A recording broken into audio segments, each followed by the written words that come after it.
When we look at Trans-Canada Highway, the 97A, our rail corridor, the CP rail, major infrastructure running through our community, we really need to be as prepared as possible in BC and in Sicamous to make sure that we can account for and be as well trained and prepared for any eventuality, whether it be a wildfire or a flood or an ammonia leak.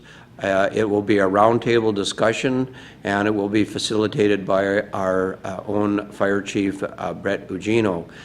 I believe that this is a very, very positive approach, and I think it's imperative that we be ready for any event like this that could take place, whether it's fire, whether it's the CP rail, whether it's a truck event along the highway. Alrighty, so welcome to the Sicamous Arena and welcome to the ammonia scenario tabletop. I'm going to kind of start it off with a little bit of a precursor as to what's going on, what's happening in the particular scenario, and then we'll be going over to the table as kind of different groups and placing ourselves on the map a little bit as far as where we are and what we're doing. We would at that point contact Public Works, get them back into this area, make sure that they're all aware of what we're doing and start getting barriers, radio comms, making them aware of exactly no-go areas and trying to utilize. So we'll get in touch with the school board for you on your behalf and get them coming and activate their emergency plan to evacuate that school.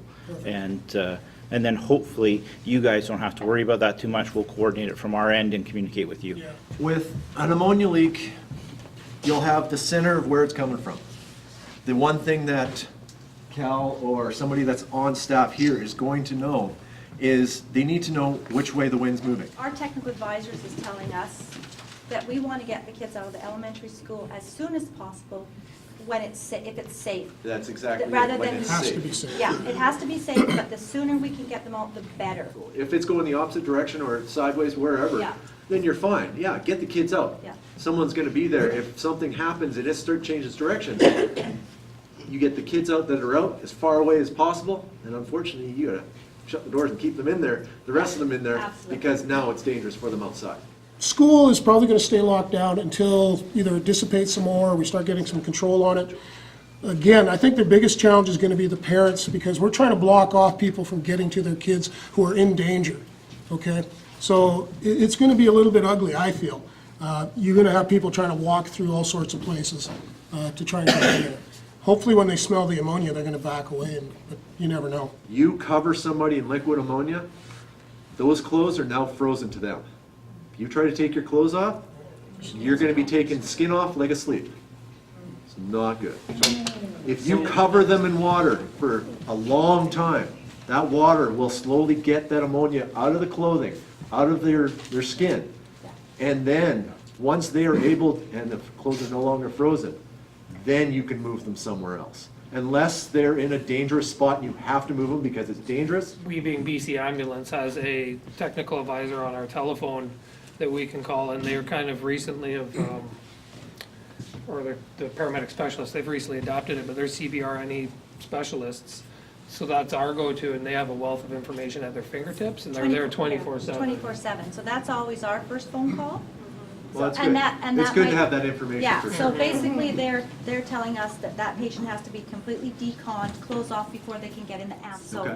the fire department, whoever's doing the decon. And so here's one question I have when I see our scenario folding out, is we've got our warm zone here and our decon happening, but our treatment set up here. How does patient or patients get from decon to treatment? Is this just we set up there and then zip over in the ambulance and grab them, or what's We can't go in the hot zone, right? So how do we get them We're over not going to there? be in the hot zone. We can That's do a where meet, treatment obviously, area yeah, is. like, Yeah. the meet to me would be back over at, Okay, Yes, I hear or you. if anybody station. else is going to be back. do a Yeah, meet there, sure. take them back over to the red barn. Yep.